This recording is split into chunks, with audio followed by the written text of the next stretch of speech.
Coming up next is the Dr. Kim Taylor Show. Here's your chance to talk about what matters to you.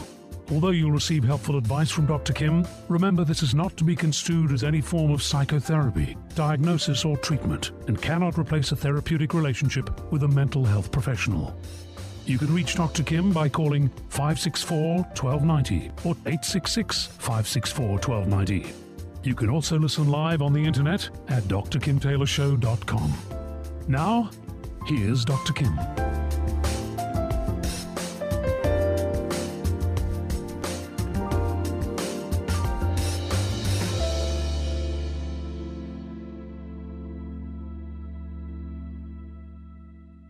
We are going to turn our focus today on you and your happiness.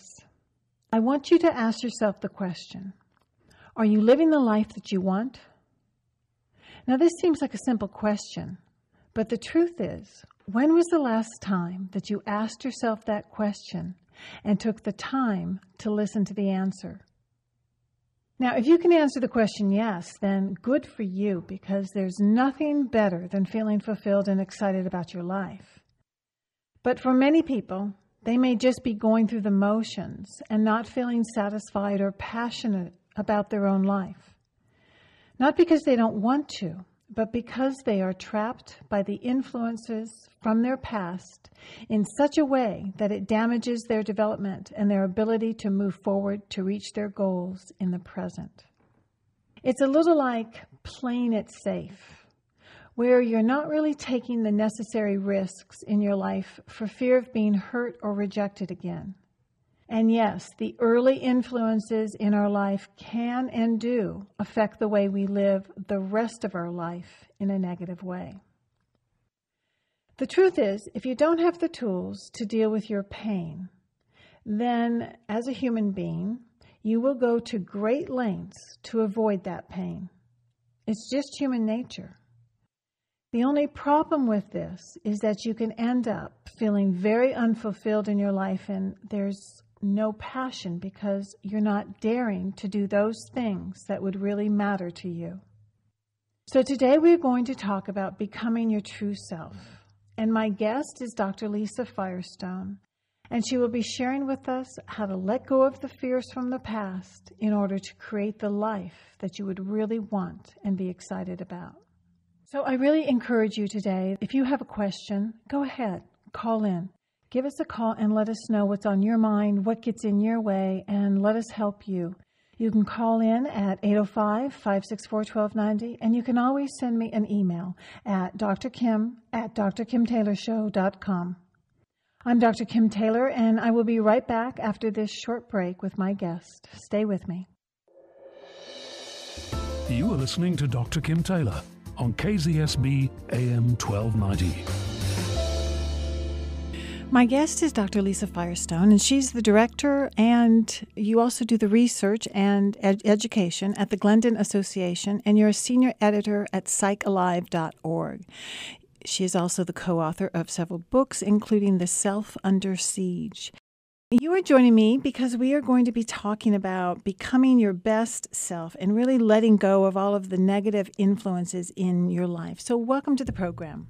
Well, thanks for having me, Kim. I look forward to talking to you about it. You make the claim that many people are not living the life that they were destined to live, but in fact they're living according to some negative programming from the past. Can you explain this? Yes, as babies, we are born quite dependent on the people who care for us, and we are also born with our brains pretty unformed. And so what happens in the process of growing up in a family, in a society, in a culture, is that we adapt to those people who are our earliest influences. And that's all well and fine in terms of the positive part that we get from them. We get a lot of nurturing. We get adapt some of their passions and their interests. But there's also a negative side to it where any animosity or hostility or neglect that we experience, we also adapt to. And in that, we develop what I would refer to as an anti-self, or a part of us that's turned against us. And we often, in that part of ourselves take on a lot of the programming of what our family wants us to be, or what our society says we should be, or what our community says who we are, about who we are, instead of really living the life we were destined to live, in the sense that what are the things that would really light us up, really matter to us, really give our life meaning. So if you look at people who really feel fulfilled in their life, it's not because they've gone after happiness per se, of just immediate gratification. It's really about going for the meaning in your life, the things that really make you feel the most yourself. And I think often as people, we just sort of automatically adopt. We're supposed to be a doctor because our family says we're supposed to be a doctor, or we're supposed to be this because we're from this culture and we're supposed to live our life this way. And those things may or may not really resonate with us. When they do, that's fine. But we don't always recognize when they don't. We often, can get pretty far in our life and go, well, wait a minute, I don't feel very fulfilled. I'm not very happy. What is this course I've taken, and what does it really have to do with who I am as a person?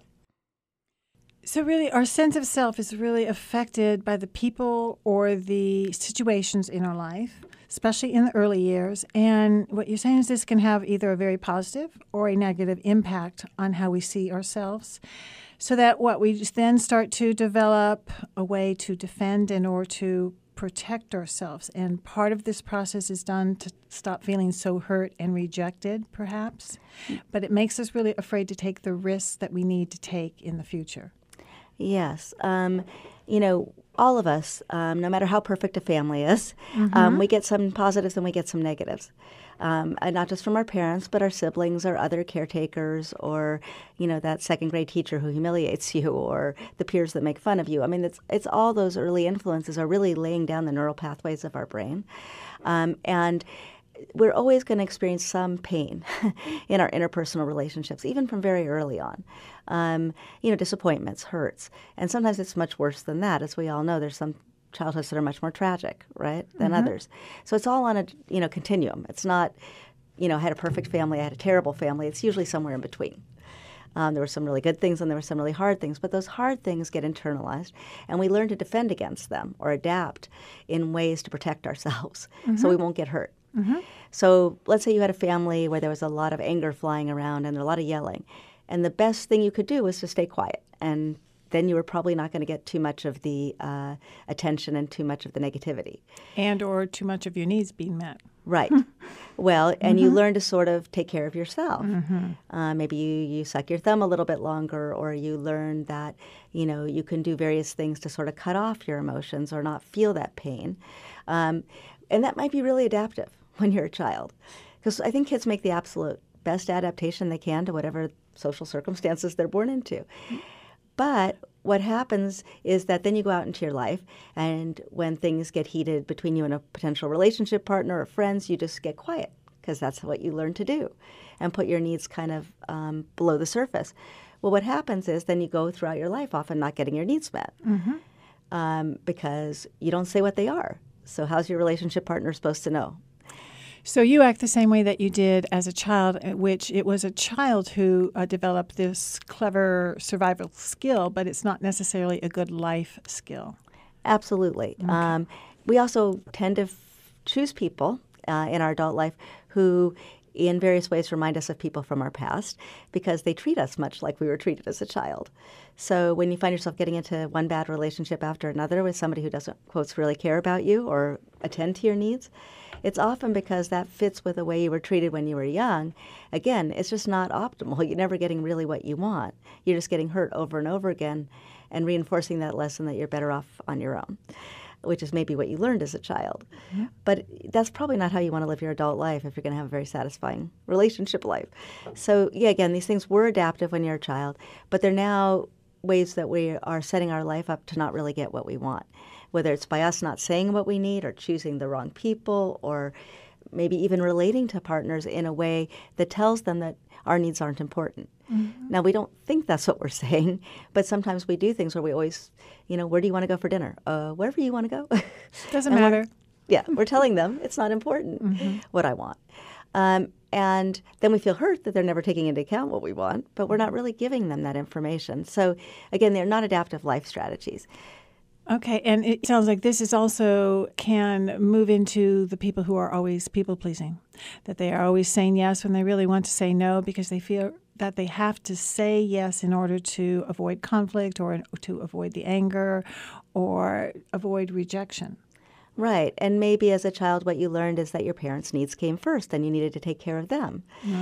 Or you needed to take care of a sibling or somebody else. And So everybody else comes first. Right. And you just adopted that pattern. Now, that doesn't give you a chance to really develop into who are you going to be if you were just not bent out of shape in those ways. And again, those ways we defend ourselves feel self-protective. Which they are. They for are. a while. But they also are ways of often cutting off our feelings and our wants. And so after a while, we may not even know what we really want. We say what we want, but what we're saying is the story about what we're supposed to want. We're supposed to want to go to college and get married and do this and do that. But we rarely take the time to really ask ourselves, what do I really want? Who are those people when I'm around them I feel the most myself? Or when I do that activity, I really light up. And that's what really matters to me. And that's what would give my life meaning. And that's the really important part. The other thing we sometimes do in response to the environment we grew up in is we decide, I'm going to reject all of their values and I'm going to do the opposite. So if being really successful and making a lot of money was their value, I'm not going to make any money.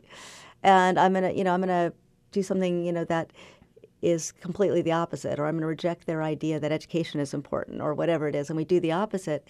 That is not really being ourselves either. That's just a reaction against what we were taught or expected to do. And we think we're being ourselves by being really independent and rebelling. But all we're doing is really just doing the, reacting against. And that's still being in reaction to rather than just being yourself and going for the things you really want. Because it may be that you also care about some of those things.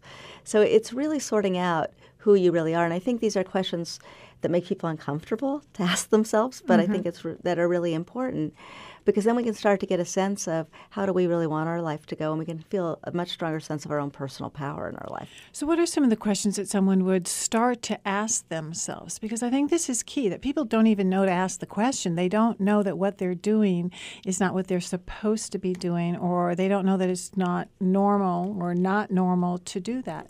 So do you have a sense of, what you would say when somebody would say, well, what do I ask myself then? How do I know if I'm being true to myself or if I'm just being a version of what I think everybody else needs me to be? Well, I think there's a couple parts. One is just asking yourself, am I really feeling fulfilled in my life? Is my life really meeting not only my needs, but really giving me a sense of meaning? And often, like I said, people lose a sense of that. And it's partly looking at, are there other things that when I do them, I really do start to light up? Or, it's partly having to take some chances and try some things you don't know if you're going to like or not. Often in those experiences where we take a chance or we're a little bit brave and take a risk, we find out something new about ourselves. We find out maybe that we really love doing this particular activity. I think about a woman that I saw a long time ago who, really didn't have much of a sense of her own identity. She had grown up in an adopted family where their values were you grow up and you get married. She wanted to get an education. Her parents would give her money to buy a house if she got married, but not money for college, which is what she wanted. And then she got an opportunity through a friend to do some travel and do some volunteer work in a third world country. And she went and took that risk. It was pretty out there for her. She had never been outside the country before, and she loved it. And she found her passion. And she decided to change her whole career and to really pursue a career where she would be of service to other people, where it would involve travel and experiencing people from other cultures. And it really lit her up. And she never would have known if she wouldn't have taken the chance. And it was inconvenient. It was a little bit inexpensive. She had to take some time off work. It was, difficult to get a passport because her parents had her birth certificate and wouldn't give it to her. And a number of things, but she struggled through those things, and she found something that really ended up being her passion. Is there a certain stage that people really go through this and start to ask themselves these kinds of questions, or at least start to think, wow, is this my story, or is it somebody else's story that I'm living? I think it comes up at times. I think in adolescence it naturally comes up. We're trying to sort out who are we.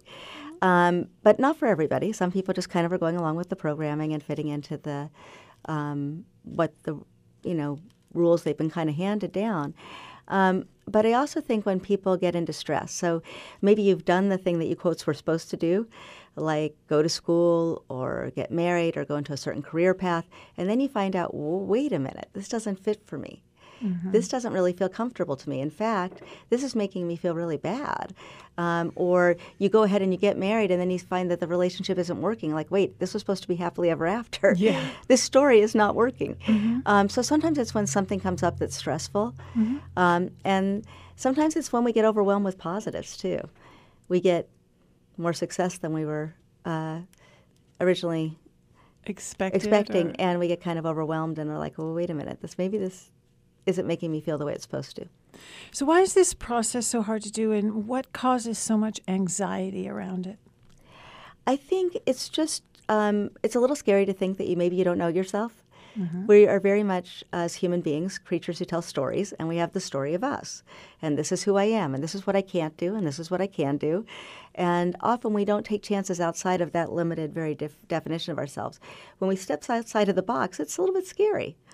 Can I really do this? Can I really have a radio show? Can I really, pursue a career of something that I really want to do? Can I do this travel that I want to do? Or will I hate it? Or will I feel scared? So I think it's always scary to try new things, and it's really scary to think that maybe I don't know exactly who I am. And I would think a big part of it also is the anxiety of being rejected by those who, if you go against them and you're no longer doing what they wanted you to do, that's going to be a huge step to take also. Yeah, it is. And sometimes we project more onto our parents or other people that they're going to disapprove of us than is true. We think we're really going to be condemned, but sometimes we really are, too. I mean, there's some situations where we will be rejected or by our parents or people who've been our peers, or they just won't understand why we're going on another track, why we want to do something very different. So, yeah, that is scary, too. It also can shake up people in your life that are close to you, like your relationship partner or your child, if you decide that, well, wait a minute, this is something else that is really important to me that I want to pursue. So I think it could be scary for those reasons, too. Was there a second part to that? Well, I was also thinking that, in a way, taking yourself that seriously and giving yourself that sense of value that you may not have felt in the past can also be scary. It's kind of really investing in your life. Yes, and whether you deserve it, whether you're entitled to it, whether it's okay to take this time. I think all of those are very scary questions for people, especially if, as we say, that they've learned that they are not the important ones and or their needs don't matter. Right. It can even feel very selfish sometimes to people to do that. But actually, you're your best self when you're really doing the things that you love and matter to you. The people around you will benefit. So it's not a selfish endeavor to look into yourself and try to understand what is your real self. Because actually, those people closest to you will benefit because you'll be more alive, have more to give if you're feeling fulfilled in that way. So, it can feel selfish, but it really isn't. So what you're saying really is that we all need to do this, and we need to do it. There is perhaps no timeline, but nonetheless, within our lifetime, it must be something that we do. And sometimes it's not just a one-time process. It can be a journey, and it can be phases that you go in and out of. Right, and I think throughout our life, it's reinventing ourselves. Like you're saying, it's not just finding ourselves now, but what about 10 years from now? Maybe it's something else, and especially as things change in our life, And so, yeah, I do think it's a lifelong process. I don't think we're ever there yet, quite. But it's really a fascinating journey, and where we're learning, again, new aspects of ourselves. Okay. If you are just joining me, I'm here with Dr. Lisa Firestone. She's the Director of the Research and Education at the Glendale Association and Senior Editor at PsychAlive.org. She's also a private clinical psychologist here in Santa Barbara. I'm Dr. Kim Taylor. We're going to take a short break, and I'll be right back. You are listening to Dr. Kim Taylor on KZSB AM 1290. My guest for the hour is Dr. Lisa Firestone, a psychologist from the Glendale Association and senior editor at PsychAlive.org.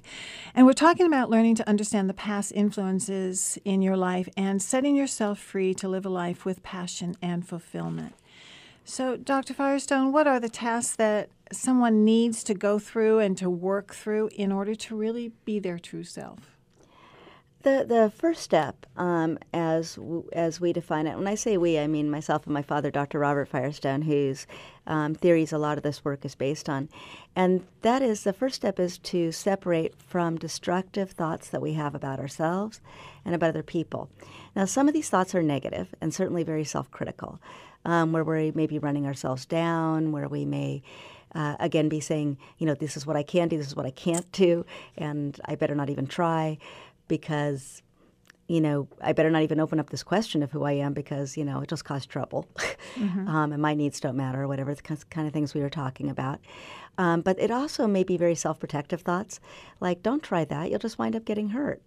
And those thoughts keep us inside the box every bit as much. Don't even look into this because, it's just going to cause trouble and, somebody's going to get hurt. So there's lots of destructive thoughts that we have that are both self-protective and that are self-soothing, or trying to keep us, protected, but they are not really our friend. Because if they're telling you can't or you shouldn't or, don't take the risk, we may be really depriving ourselves of something we really want. If they say, have an extra piece of cake, you've been good on your diet all week, it won't matter, they may be luring us into addictive behavior that really is sabotaging maybe something we really want to change about ourselves.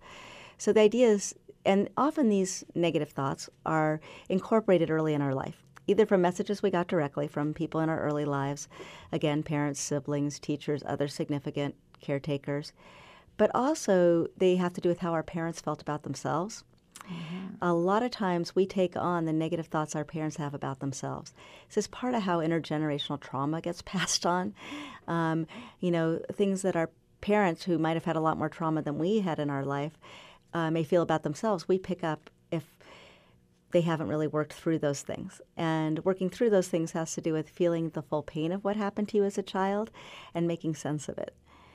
So this seems like it can be quite a landmine, trying to figure out what's mine, what's theirs, how do I sort through this, what are the steps, again, that I would, talk about, or how would I know that that's there and that's not supposed to be there? Or that it just isn't true about you. Right. One way to start to question it is to look at those times when your moods change, when the glass goes from looking half full to half empty, but nothing's really changed in your life. Or when you have a big overreaction to something that somebody says to you, maybe some negative feedback from a boss or from a relationship partner, but you feel, up in arms and this, outraged. That's a sign that it's triggering something probably that you think about yourself. Not something true, by the way, necessarily, but a negative thought you have about yourself. So that's another way to look at it. To look at certain situations that may be triggers for you. Maybe getting on a scale or showing up for work in the morning or having that meeting about what you're supposed to have gotten done this week or, whatever it might be. And what is it? It's not only what happens in those situations, but what are you telling yourself? What's the internal dialogue? Right. So it's paying attention to what's going on in your mind. Okay, so that voice that we all have in our head that's constantly talking to us, it's like a negative feedback loop over and over. It's like the ticker tape, I call it, at the bottom of the screen. It's always there. It's always playing. Sometimes we tune into it, and it really catches us because some of it is just downright negative. Yes. And it's often undermining us. It's often undermining us either by telling us to be self-protective and not go for what we want, or by outright criticizing us. Don't go for that job because nobody would hire somebody like you, or, those kind of thoughts. And even when it's just playing in the background, we often, unfortunately, get dragged down by it. It contributes to our negative mood or our lethargy about taking action in our life. And so it's really important to tune into it to the extent of really paying attention to what it's telling you so that you can get it out there. It's kind of like this internal enemy. And it's hard to fight an enemy that you don't know. So it's really important to identify it. And so we have people journal about it, get their negative thoughts out there on paper. We have them put it in the second person as though it was another person imparting information to them. And sometimes that's the way people hear in their heads. You're this, you're that. Or that person's this, that person's that. Right. But what I also see is that person isn't always there set out to hurt you, or that voice is not there to hurt you, that voice actually has tried to protect you and to protect you from taking risks or to protect you from being hurt. And so in some ways it almost needs to be honored first before you can realize that you actually don't need it, and you can challenge it to the degree that you can say, thank you for being there to protect me. But now I have tools and skills, and I can handle this now where I couldn't as a child. But now I can, and so I don't need to just be guided by that. I now have a different voice that can also come in and balance these two out. Right. Okay. And that's a much more compassionate attitude toward yourself. And, it's not blaming yourself for having these negative thoughts or having limitations. It's really having self-compassion and realizing I didn't get this way from nowhere. I developed these things, like you said, as self-protective mechanisms to keep me safe, but they're not working for me anymore. Mm-hmm. And as an adult, I don't need them in the same way. I'm not really helpless. I have power in my life today. I can make choices.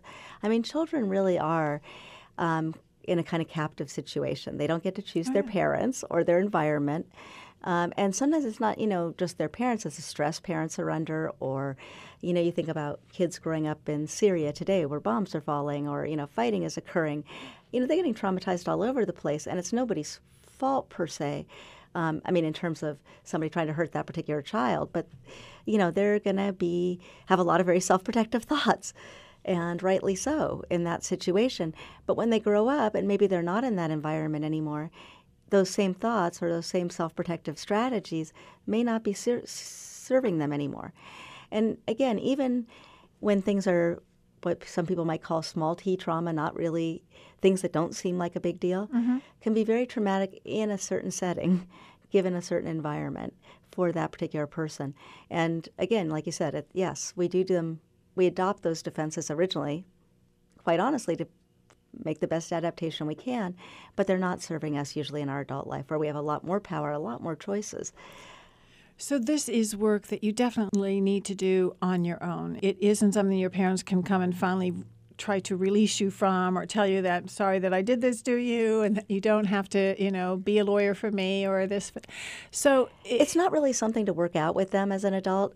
The reality is that, in a sense, as an adult, you don't need them as parents anymore. Mm-hmm. Now, that doesn't mean you reject them or you don't care about them or that you wouldn't be there to help them. Mm-hmm. But you recognize that you're now an adult and that however they were a parent, if they were a great parent or if they were not such a great parent, it doesn't matter anymore because you don't need that anymore. Now became the best parent in the world, by the way. Uh-huh. I think of a patient that I had whose mother was severely alcoholic when she was little, when she really needed her. Mm-hmm.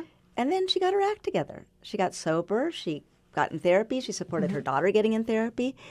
And she was now an ally to her daughter. But that didn't mean that her daughter wasn't suffering with a lot of hurts from her childhood. And her daughter didn't need a mom in that way anymore. Now, as a friend and as a ally, that's great. Mm-hmm. But it's very different. You don't need your parent to say you don't need to be a lawyer.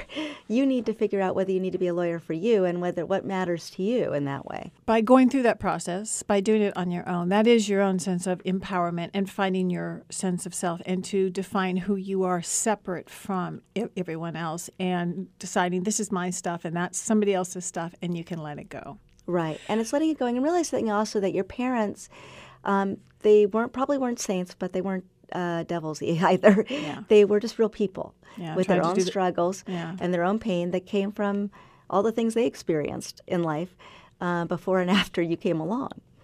All right, we have an email that has just come in. Dr. Kim, what am I doing wrong? I went to college, got my degree, married the right woman. I am doing what I always thought that I wanted to do, which is law, but I find that I'm so unhappy and feel that I've lost the excitement that I used to feel and the drive that used to push me.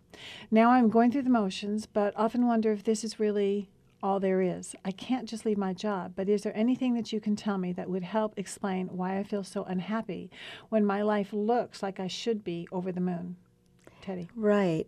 Well, it's hard to say for this particular individual because it could be very different things that are affecting this person not feeling like they're satisfied with their life, but something is missing. And it's important to acknowledge that and to honor that and to start to look into yourself and see what it is. Is it that you maybe have lived out somebody else's programming? This was how you were supposed to live your life. This was the kind of job you were supposed to have and the kind of person you were supposed to marry.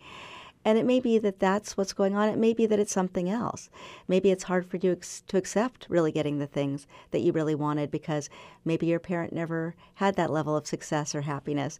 And so you might be undermining it because of that. So it's complicated. And separating or differentiating ourselves from our early caretakers, there's both things we have to look at. Are we guilty to have more, or are we just living out their prescription, so it's not really feeling fulfilling to us? So there's a lot of questions to ask oneself in that, and it could be really helpful to start that process. Well, and I think that this is the perfect time to go into therapy to really be able to sort out all of the issues that we have been talking about, but also that it's really important, I think, for a lot of people to know that you don't have to be sick or messed up or crazy to go into a therapy. And in fact, what I believe is some of the smartest and the healthiest people go in because they know that they need more help. They know that they're out of options and they want to have a better life. And it's much better to start early at this so that you don't then tend to go off into whether it's drinking or drugs or affairs as a way to self-soothe or, try to deal with the pain and to settle for what is. So it's a really great time to go into a therapy. And something like this doesn't always have to take a long time, does it? No, it really doesn't. And, I think it can be, like you said, a really important idea to go into therapy and start to explore, who am I really? In that, why am I not happy with this life that looks perfect on the outside and many people would be envious of, but for some reason it's not working for me.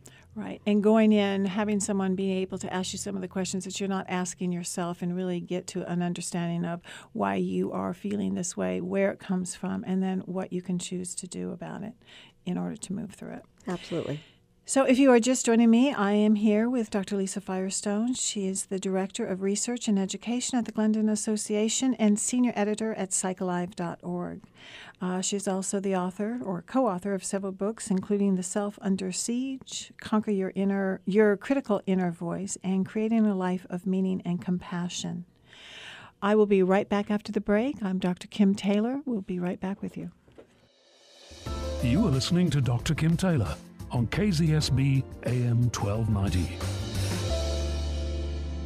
I'm here with Dr. Lisa Firestone from the Glendon Association, and we are talking about understanding the impact that people will have from their past and really how to create a sense of yourself that is not dictated by others so that you can really be true to yourself and to live the life that truly makes you happy and to feel fulfilled. So we're talking about some of the tasks that you must go through in order to work through this process. And the first one that we were really talking about is, really being able to see this and to understand a part of this. There's also a separating from the past. And so can you explain that task, how that all works, and how people can understand about working through it? Okay, so the first step was we see it as this one we've been talking about separating from these destructive thoughts, both the self-punishing ones and the self-soothing ones that are getting you into trouble. The second step is really about separating from negative characteristics of our parents that we've taken on.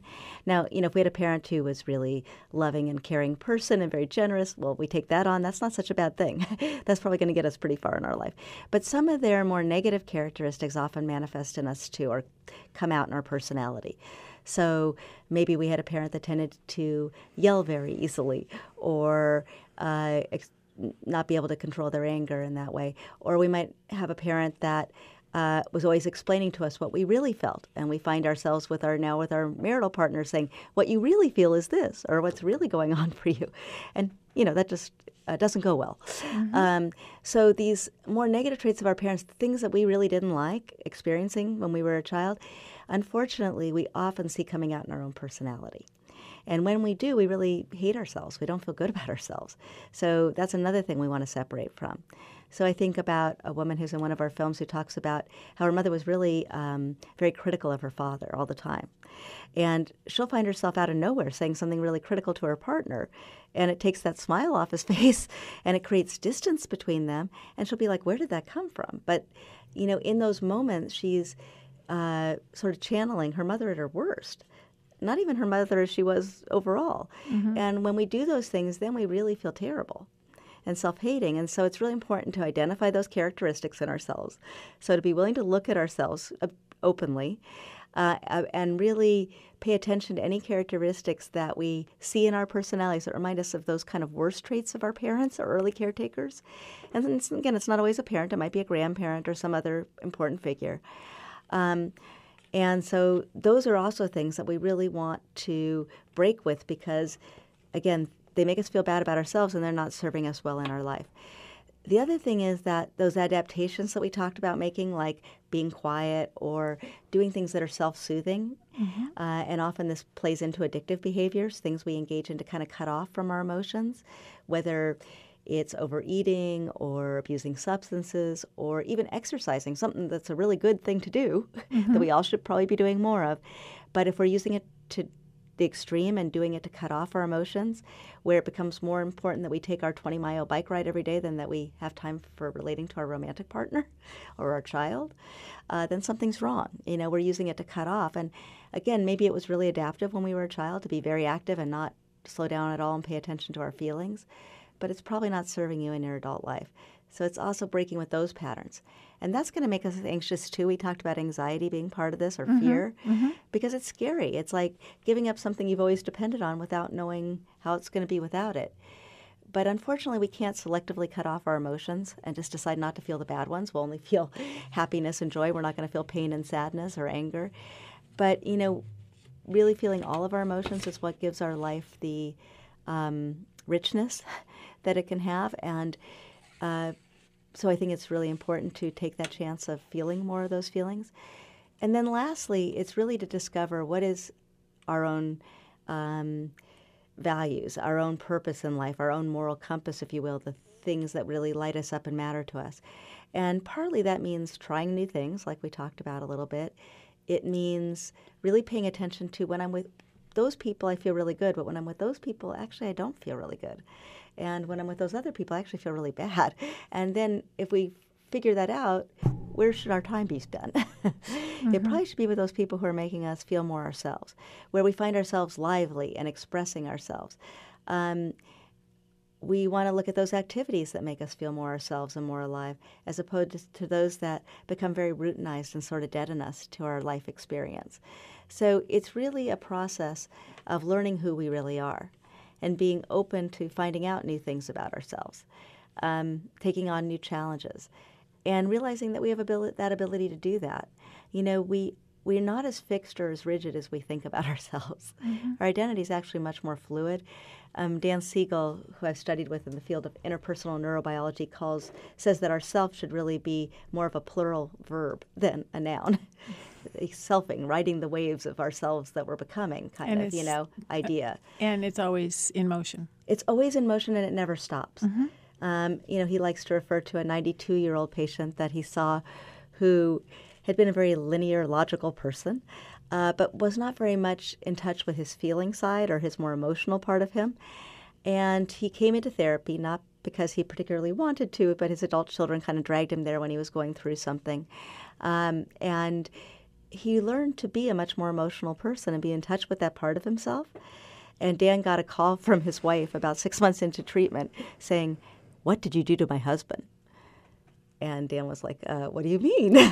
And she goes, "He's like a different person. He likes hugs now. And he tells me he loves me. And he likes affection. What happened?" And, he just really started to explore this other side of himself. So it wasn't that he was being inauthentic. He just learned a new part of himself that he had really never slowed down, paid attention to, or tuned into. It's never over till it's over. But this also, to make that kind of a change, can also be very threatening to couples because a lot of people marry, they have a certain underlying dynamic that works for them. And when one or the other starts to change and shift, it can really rock the boat and cause a lot of problems within the marriage. Right. It's what I try to say to people is you have a lot of power to change your relationship. You have zero power to change the other person. Right. But when you change your half of the dynamic will shift. And when you change, it will be scary for your partner. And it's important to have empathy and compassion for that fear that they might have. But, if you really love your partner, you can also help them to learn about you as the new person you're becoming and share that process with you and invite them to also look at themselves and become more fully themselves. And that can be really exciting, and it can take a relationship that, may have been kind of dead emotionally and make it really alive. Yeah. And to invite them into a couple's work so that they can go through that, and there can be kind of a calm and a understanding and someone there that is professional that's kind of explaining the process and the steps that this person has taken and why it was important. So in the last minute or so that we have here, are there some things that can really get in the way of this process? Because, of course, people are going to experience a lot of anxiety and a lot of fear, and to think that they may go back to that child in the way that the child felt. But are there other warning signs that people should also look for? Yeah, I think, first of all, I think we have to tell people that anxiety accompanies any positive change in life. We're kind of an anxiety-phobic culture. We don't want to feel it. But it really is important to realize that when you're changing, you're going to feel some anxiety. But you don't want to make it overwhelming, because you don't want to do something so out of character that you're going to feel overwhelmed with the anxiety and run back to your defenses. What you want to do is do it in small steps. And one of the things we're doing to help people do this is an e-course on becoming your true self that we're launching as part of our work at Psych Alive.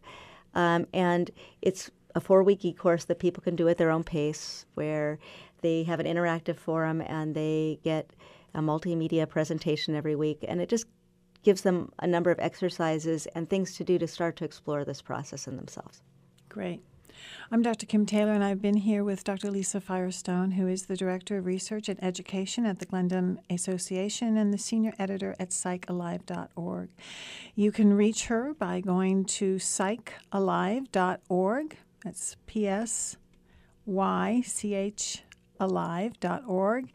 And you can also reach her at theglendon.org or lfirestone@glendon.org. And I will also post all of these on my website. Thank you very much for being here. I think that was very enlightening for people. Thank you, Kim. Thanks for the opportunity. I'll be right back with some closing statements after this short break. You are listening to Dr. Kim Taylor on KZSB AM 1290. Thank you for joining me. I actually really do hope that you were able to listen and get some insight to propel yourself toward finding what's true for you in your own life. Most often what we find so captivating in others is their enthusiasm for doing what truly excites them. And it really doesn't matter what it is as much as it is about finding their true self within whatever it is that they're doing. So whatever it is that works for you, get excited about your life and allow yourself to live your passion. I will have Dr. Lisa Firestone's links on my website. Just go to drkimtaylorshow.com. Thank you for joining me. I will be here again next Thursday afternoon, right here at KZSB AM 1290, live at 5, and I hope that you will tune in then also. You can also listen to the rebroadcast Thursday evenings at 10 p.m. and Sunday mornings at 9 a.m. And now you can go to iTunes and download the podcasts and listen to them whenever it's convenient for you. And don't forget to check in on my YouTube site, as well as trying to pick up some of the topics from past shows on that too. So you can either join me live or online, but I will be here next week, Thursday afternoon, live at 5. I'm your host, Dr. Kim Taylor. Now remember, nobody else has to change in order for you to feel better. And the truth is that when you do change, other people will also change after you. So what are you waiting for? Take good care. I'll see you next week.